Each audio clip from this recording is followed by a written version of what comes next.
Pelayanan gereja seharusnya menjadi tempat di mana iman dibangun, kasih Tuhan dinyatakan, dan jiwa-jiwa dipulihkan.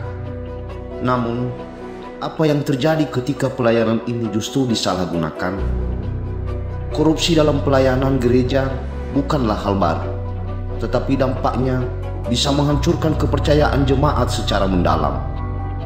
Ketika gereja yang seharusnya menjadi teladan moral jatuh ke dalam praktik-praktik korupsi, banyak hati yang terluka dan iman mulai goyah.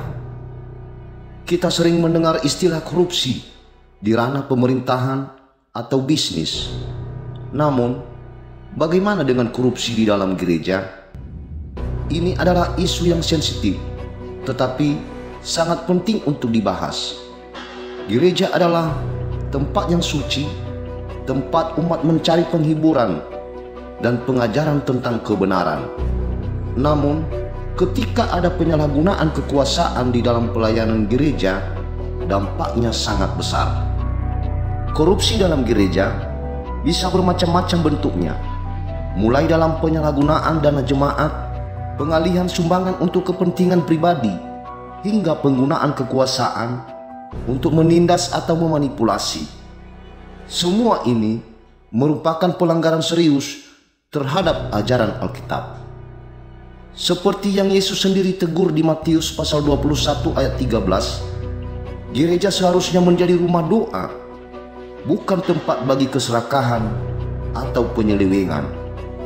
Tidak hanya tentang uang, penyalahgunaan kekuasaan juga sering terjadi dalam bentuk manipulasi rohani. Beberapa pemimpin gereja menggunakan posisi mereka untuk memaksakan kehendak, memanipulasi jemaat, atau bahkan menekan mereka untuk mengikuti keinginan pribadi pemimpin. Ingatlah, gereja adalah tempat di mana kita melayani Tuhan, bukan tempat untuk memaksakan kepentingan manusia.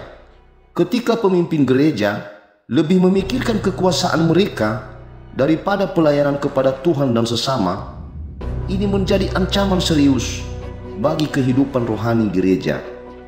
Saat korupsi dan penyalahgunaan kekuasaan terungkap, kepercayaan jemaat pun tergerus.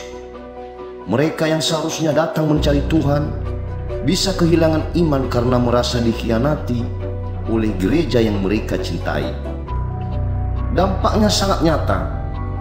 Banyak jemaat yang meninggalkan gereja karena tidak lagi percaya pada pemimpin rohani mereka. Ini bukan hanya soal keuangan yang hilang, tetapi juga jiwa-jiwa yang kehilangan arah. Lalu, bagaimana kita bisa memulihkan gereja dari ancaman ini? Pertama-tama, pemimpin gereja harus menjalankan pelayanan dengan integritas. Pengelolaan keuangan harus transparan, dan jemaat perlu diberdayakan untuk ikut mengawasi.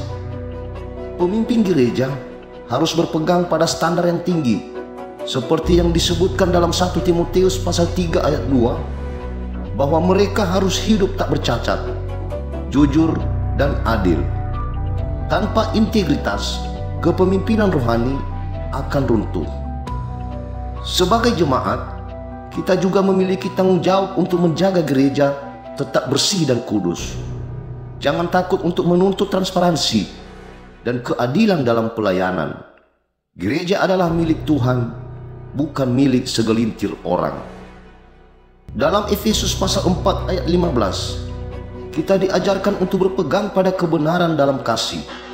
Ini berarti sebagai jemaat, kita harus berani menegakkan kebenaran dalam gereja, tetapi tetap melakukannya dengan kasih dan niat baik demi kemuliaan Tuhan.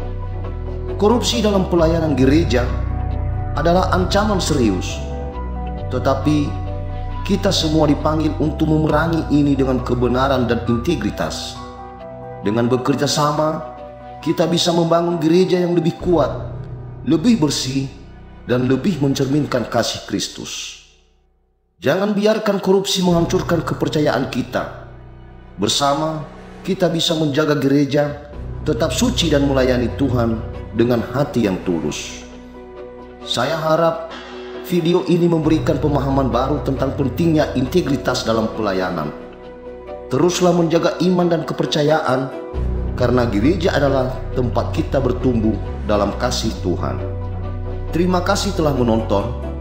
Tuhan memberkati.